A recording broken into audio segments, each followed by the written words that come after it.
hello, good evening all of you. I am your RKS Zoology. So students, intermediate public examinations దగ్గరకు వచ్చేసాయి. So public ఎగ్జామినేషన్స్లో మనకి ఫస్ట్గా start అయ్యే examinations practical examinations. So చాలామంది స్టూడెంట్స్కి practical examination గురించి proper information లేదు. సో వితౌట్ ప్రాపర్ ఇన్ఫర్మేషన్ వాళ్ళు అటెండ్ అవ్వడం వల్ల సో ఎన్నో మార్క్స్ అనేవి వాళ్ళు లాస్ అవుతున్నారు. సో కాబట్టి students, so I will try to explain our zoology practical examination. So మన జువాలజీ ప్రాక్టికల్ ఎగ్జామినేషన్ ఎలా ఉంటుంది, సో ప్యాటర్న్ ఎలా ఉంటుంది, క్వశ్చన్ పేపర్ మోడల్ ఎలా ఉంటుంది, స్కీమ్ ఆఫ్ ఎవాల్యుయేషన్ ఎలా ఉంటుంది, సో అదన్నీ మీకు ఎక్స్ప్లెయిన్ చేస్తాను అన్నమాట.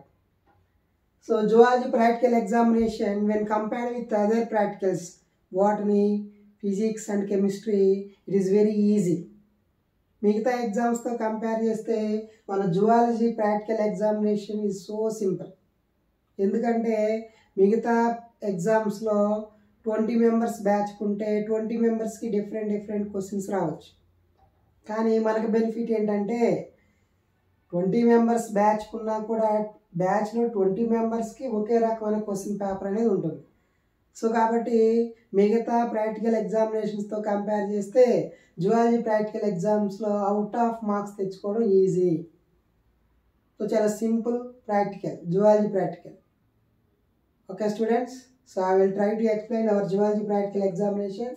So our zoology practical examination, that is in 3 hours timing, maximum marks 30. So our entire zoology practical examination paper, that is noted in 3 Roman numbers and also 4th Roman number record. So 4 columns, 4 Roman numbers.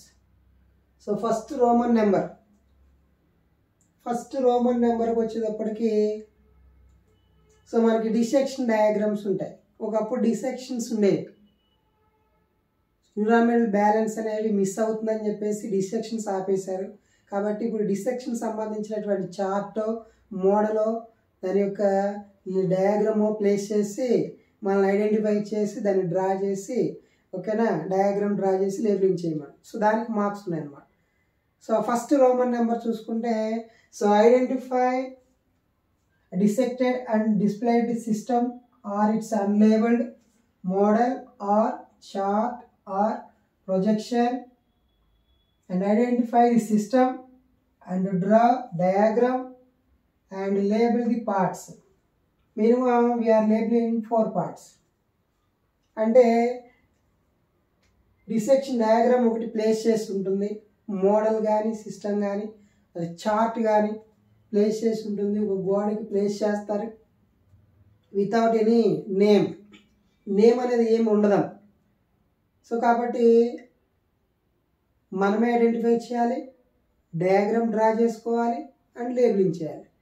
So ఆ క్వశ్చన్కి టోటల్గా 6 marks ఉంటాయి. ఆ scheme of evaluation ఎలా ఉంటుందంటే, so scheme of evaluation చూస్తే, so first identify చేసినందుకు 1 mark, diagram draw చేసినందుకు 3 మార్క్స్ అండ్ లేబులింగ్ చేసినందుకు పార్ట్స్ నోట్ చేసినందుకు 2 మార్క్స్.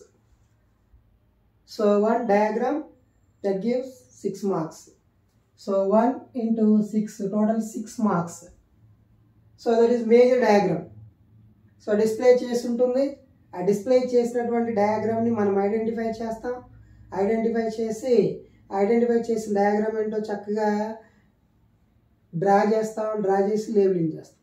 డ్రా చేసేటప్పుడు ఎప్పుడు కూడా సో మేజర్ డయాగ్రామ్ కాబట్టి కొంచెం పెద్దగా డ్రా చేసుకుంటే సో చూడటానికి బాగుంటుంది. సో లేబులింగ్ రైట్ సైడ్కి చేయాలన్నమాట. సో అలా ఐడెంటిఫై చేసినందుకు 1 మార్క్ ఉంటుంది, డయాగ్రామ్ డ్రా చేసినందుకు 3 మార్క్స్ ఉంటాయి అండ్ పార్ట్స్ లేబుల్ చేసినందుకు 2 మార్క్స్ ఉంటాయి. సో టోటల్గా 6 మార్క్స్ ఉంటాయి అన్నమాట. So that is the first Roman number, easy completed. Next second number physiology experiments. So we are having 5 physiology experiments. So these 5 physiology experiments, one is salivary amylase activity on our starch and presence of starch in given sample, and presence of albumin in given sample, and presence of sugar in given sample, and presence of fats in a given sample. ఇలా 5 physiology experiments ఉంటాయి. ఈ 5 physiology ఎక్స్పెరిమెంట్స్లో ఒక physiology experiment మనకి క్వశ్చన్లో second Roman నెంబర్లో note చేసి ఉంటుంది. ఆ సెకండ్ నెంబర్ ఏదైతే నోట్ చేస్తుందో సో దానికి సంబంధించినటువంటి ప్రొసీజర్ మనం కంప్లీట్ చేసి ప్రాపర్ టెస్ట్ కండక్ట్ చేసి వాళ్ళు ఇచ్చినటువంటి దాంట్లో ఎక్కడుంది ఆ షుగర్ శాంపిల్ మనం ఐడెంటిఫై చేయాలన్నమాట. For example, so identify the presence of sugar in given samples ABCD.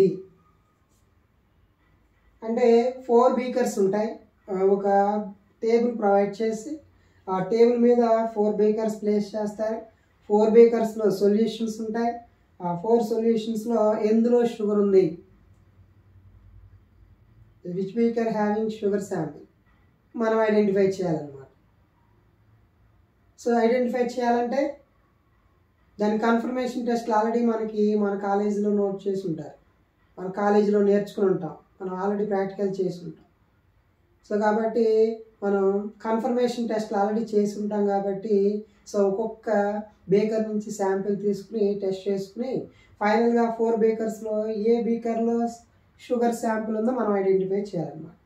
So ఈ ప్రొసీజర్ అంతా చేయడానికి ముందు మనం ఆన్సర్ షీట్లో సో దానికి సంబంధించినటువంటి ఏమేంటి, సో మనకి ఏమి ఇచ్చారు క్వశ్చన్లో, దాన్ని ఎలా ఐడెంటిఫై చేస్తాం, ఏమేంటి, ఏ ఆపరేటర్స్ యూజ్ చేస్తాం, ప్రిన్సిపల్ ఏంటి, ఓకేనా, సో దాని ప్రొసీజర్ ఏంటి, ఫైనల్గా రిజల్ట్ ఏ బీకర్లో ఉంది, ఇదంతా చెప్పడానికి మనం పేపర్ మీద అంటే ఆన్సర్ షీట్లో నోట్ చేయాల్సి ఉంటుంది.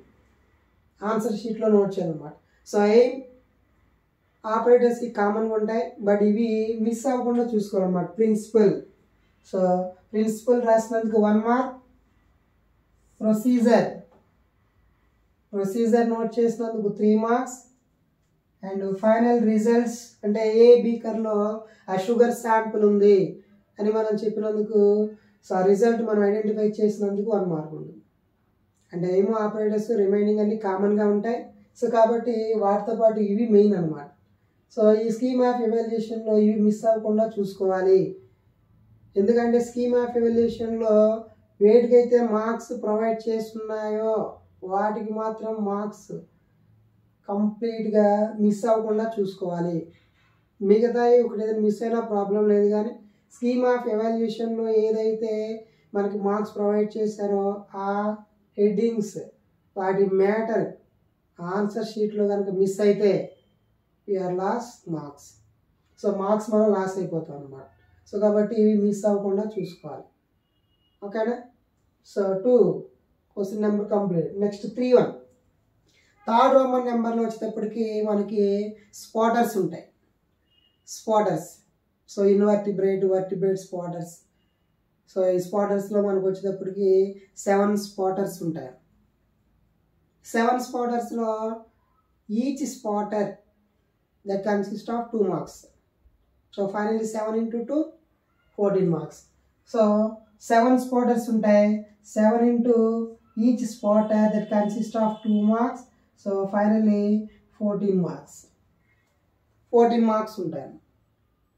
ఇది 7 spotters ఉంటాయి. సో ఈ 7 spottersకి each spotter that is having 2 marks. So కాబట్టి ఆ 7 spotters ఎలా ఉంటాయి చూడండి. So identify the spotters A, B, C, D, E and G. So mention 2 to 4 identification points and draw a rough diagram and label it. ఎన్ని points labelling చేయాలంటే so minimum 2 points. అదే main diagram అనుకోండి minimum 4 points. So 4 labelling చేస్తే సరిపోతుంది. 4 కంటే ఎక్కువ చేసినా పర్లేదు, ఒక 5-6 చేయాలి. సో మినిమం 4 పాయింట్స్ లేబులింగ్ చేయాలి. సో మినిమం 4 పాయింట్స్ లేబులింగ్ చేయాలి డయాగ్రామ్ అయితే. మరి ఇక్కడ స్పాటర్స్ కాబట్టి ఒక్కొక్క స్పాటర్ 2 మార్క్సే కాబట్టి సో అన్ని పాయింట్స్ మనం లేబులింగ్ చేయకపోయినా సో మినిమం 2 పాయింట్స్ లేబులింగ్ చేయాలన్నమాట. ఓకే. సో ఈ 7 స్పాటర్స్ మనకి బయట ఒక టేబుల్ మీద సో 7 స్పాటర్స్ ABCDEFG అని నోట్ చేసేసి ఉంటాయి. ఏ స్పాటర్ దగ్గర ఏ ఉంటుంది, వితౌట్ నేమ్స్ ఉంటాయి. సో కాబట్టి మనం ఏం చేయాలంటే సో ఆ థర్డ్ రోల్ నెంబర్ ఆన్సర్ షీట్లో నోట్ చేసి ABCD అంటూ G వరకు నోట్ చేసి సో బయటికి వెళ్ళి ఆ ఏ దగ్గర ఏముంది, B దగ్గర ఏముంది, C దగ్గర ఏం ప్లేస్ చేశారు, D దగ్గర ఏముంది, E దగ్గర ఏముంది, F దగ్గర ఏముంది, G దగ్గర ఏముంది, ఇలా ప్రతి రోమన్ నెంబర్ దగ్గర ప్రతి ఆల్ఫాబెట్ దగ్గర ఏది ఉందో మనం ఐడెంటిఫై చేసి దాని నేమ్ రాసుకుని రావాలి. సో రాసుకుని టోటల్గా 7 స్పాటర్స్ నేమ్స్ రాసుకుని సో ఎవరైతే ఎగ్జామినర్ ఉంటారో ఎగ్జామినర్కి చూపిస్తే సో వారు చెక్ చేసి మీకు సైన్ చేసి ఇస్తారు. సో ఇచ్చిన తర్వాత వెళ్ళి ప్రతి స్పాటర్కి సంబంధించినటువంటి కొంత ఇన్ఫర్మేషన్ మనం ఎగ్జామ్ పేపర్లో నోట్ చేయాల్సి ఉంటుంది. సో దాని స్కీమ్ ఆఫ్ ఎవల్యూషన్ ఎలా ఉంటుందంటే ఫర్ ఎగ్జాంపుల్ మనం స్పాటర్ని ఐడెంటిఫై చేసినందుకు so identification that is half mark. Next label the parts labelling చేసినందుకు half mark. And identification points అంటే ఆ స్పాటర్స్ నువ్వు ఎలా ఐడెంటిఫై చేసావు, ఐడెంటిఫై చేయడానికి సో అక్కడ ఉన్నటువంటి సిమ్టమ్స్ ఏంటి, అక్కడ ఉన్నటువంటి క్యారెక్టర్స్ ఏంటి, ఫీచర్స్ ఏంటి, సో అలా దాన్ని బట్టి మనం ఒక 2 to 5 పాయింట్స్ రాస్తే సో 1 మార్క్ మనకు ప్రొవైడ్ చేస్తారు. సో అది స్కీమ్ ఆఫ్ ఎవల్యూషన్, ఏది మిస్ అవ్వకుండా చూసుకోవాలన్నమాట. సో ఇక్కడ మన ప్రాబ్లం వల్ల ఏంటంటే అసలు ముందు మనం ఐడెంటిఫై చేయడం ఎలా, ఆ 7 స్పాటర్స్ వరుసనే పెట్టి ఉంటాయి.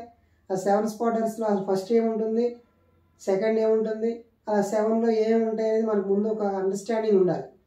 సో అండర్స్టాండింగ్ ఉంటే సో మినిమం నాలెడ్జ్ ఉంటే ఈజీగా మనం మనకున్నటువంటి ఐడెంటిఫై చేయొచ్చు అనమాట. మనకున్నటువంటి సిలబస్లో ఉన్నటువంటి స్పాటర్స్ ఏమున్నాయి దాన్ని బట్టి ఏ ఫైల్ని బట్టి మనం ఆ ఫైల్కి సంబంధించిన ఆర్గనిజము మనం ఏ స్పాటర్లో నోట్ చేస్తుందో ఐడెంటిఫై చేయొచ్చు. అవి ఎలా ఉంటాయంటే for example spotter A spotter కనుక తీసుకుంటే ఆ ఏ స్పాటర్లో ఎప్పుడు కూడా ఇన్వర్టిబ్రేట్ స్లైడ్ ఉంటుంది. A spotter that is always having invertebrate slide. Invertebrate slide అంటే ఇన్వర్టిబ్రేట్ ఫైలస్ మనకు తెలుసు. ఇన్వర్టిబ్రేట్స్ ఫస్ట్ ఇన్వర్టిబ్రేట్స్ మనకి ఫైలా చూసుకుంటే protozoa. So protozoas are microscopic. So కాబట్టి మనం డైరెక్ట్గా చూడలేం. సో అందుకని స్లైడ్స్లో ఫామ్ చేసి మనకి మైక్రోస్కోప్లో పెట్టుంటాం. సో కాబట్టి ఫస్ట్ స్లైడ్ ఎప్పుడు కూడా స్లైడ్ ఫామ్లో ఉంటుంది. కాబట్టి సో మనం ఐడెంటిఫై చేయాల్సింది ఏంటంటే మనం గుర్తుపెట్టుకోవాల్సింది ఏంటంటే so that is the invertebrate slide, that mean invertebrate organism. But ఆ ఇన్వర్టిబ్రేట్ ఆర్గనిజమ్స్లో మనకున్న సిలబస్లో ఏమున్నాయో ఒకసారి కనుక మనం రిమెంబర్ చేస్తే for example euglena, paramecium. Okay. So అలా ఐడెంటిఫై చేసినప్పుడు అక్కడ చూసేటప్పుడు అక్కడ చూసిన దాన్ని బట్టి మనం ఐడెంటిఫై చేయొచ్చు అనమాట. సో మోర్ పాసిబిలిటీ ఉంటుందన్నమాట. సో ముందు ఏంటంటే మనకి దీని గురించి జస్ట్ అవగాహన ఉంటే సరిపోతుంది. సో కాబట్టి invertebrate slide that is always protozoa slide. Next spotter B invertebrate specimen. So మనకి B and also C both are invertebrate specimens. B and C both are having invertebrate specimens. Invertebrate specimens అంటే specimens అనగానే ఏంటంటే మన glass బీకర్లో solutions పోసి ఆ సొల్యూషన్లో organism place చేసి ఉంటుంది. So దాని మీద నేమ్ని కవర్ చేసేసి అక్కడ తీసుకెళ్ళి B దగ్గర ఒక specimen invertebrate specimen and also C దగ్గర ఒక ఇన్వర్టిబ్రేట్ స్పెసిమన్ని ప్లేస్ చేస్తారు. సో 2 ఇన్వర్టిబ్రేట్ స్పెసిమన్స్ ఉంటాయి. మనకి ఇన్వర్టిబ్రేట్ స్పెసిమన్స్ అంటే మోస్ట్లీ స్పాంజెస్ టు ఎకైనోడెర్మేటా. స్పాంజెస్ నుంచి ఎకైనోడెర్మేటా వరకు ఉన్నటువంటి స్పెసిమన్స్లో 2 స్పెసిమన్స్ మనకి ఇక్కడ B స్పాటర్ దగ్గర C స్పాటర్ దగ్గర ప్లేస్ చేసి ఉంటాయి. మరి ఏముంటాయి అనుకున్నప్పుడు B ఇన్వర్టిబ్రేట్ స్పెసిమన్ B చూసుకుంటే ఇనీషియల్ ఇన్వర్టిబ్రేట్ స్పెసిమన్స్ అన్నమాట. అంటే for example sponges to annelida. Sponges దగ్గర నుంచి అన్నిడా వరకు ఉన్నటువంటి స్పెసిమన్స్లో మన సిలబస్లో ఏమున్నాయో ఆ స్పెసిమన్స్లో నుంచి ఒక స్పెసిమన్ ఇక్కడ ఉంటుంది అనమాట. బి స్పెసిమన్ దగ్గర ప్లేస్ చేసి ఉంటుంది. ఓకే, నెక్స్ట్ స్పెసిమన్ సి దగ్గర వచ్చేటప్పటికి remaining next arthropoda to echinodermata. So place లేక నేను నోట్ చేయలేదు. Once again I repeat, specimen B, that is always having invertebrate specimen. Specimen C, that is also having invertebrate specimen. But specimen B,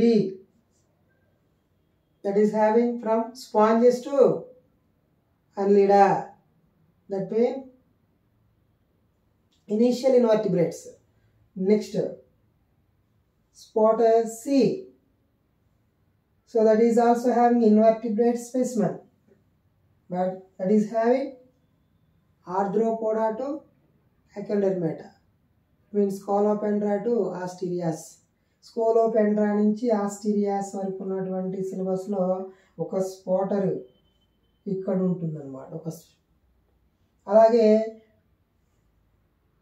invertebrate స్పెసిమెన్స్లో B దగ్గర వచ్చేటప్పటికి ఏముంటుందంటే మనకి sponges to Annelida, that means Euspongia to leech. So B, spotter B, that is having Euspongia to leech.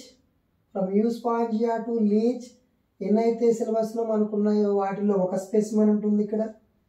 Next spotter C, that is also having invertebrate specimen. ఈ invertebrate స్పెసిమెన్లో next arthropoda to echinodermata, that means scolopendra to asterias, star fish. అక్కడ వరకు ఉన్నటువంటి స్పెసిమెన్స్లో ఒక specimen ఉంటుంది. So ఇది చిన్నది గుర్తుపెట్టుకున్నాం అనుకో, మనం ఈజీగా ఐడెంటిఫై చేసి రాయొచ్చు అనమాట. పాసిబిలిటీ ఎక్కువ ఉంటుంది. నెక్స్ట్ స్పాటెడ్ డి స్పాటర్ వచ్చి histological slides. Histology slides. Histology means study of tissues. So we are having different types of tissues. So ఆ tissues మనం డైరెక్ట్గా స్టడీ చేయలేం కాబట్టి సో ఆట కూడా స్లైడ్ ప్రిపరేషన్ ఉంటుంది. స్లైడ్ ప్రిపరేషన్ కాబట్టి అది కూడా మైక్రోస్కోప్లో ప్లేస్ చేసి ఉంటుంది. చిన్న క్లూ అని. సో కాబట్టి D, that is always having histological slide.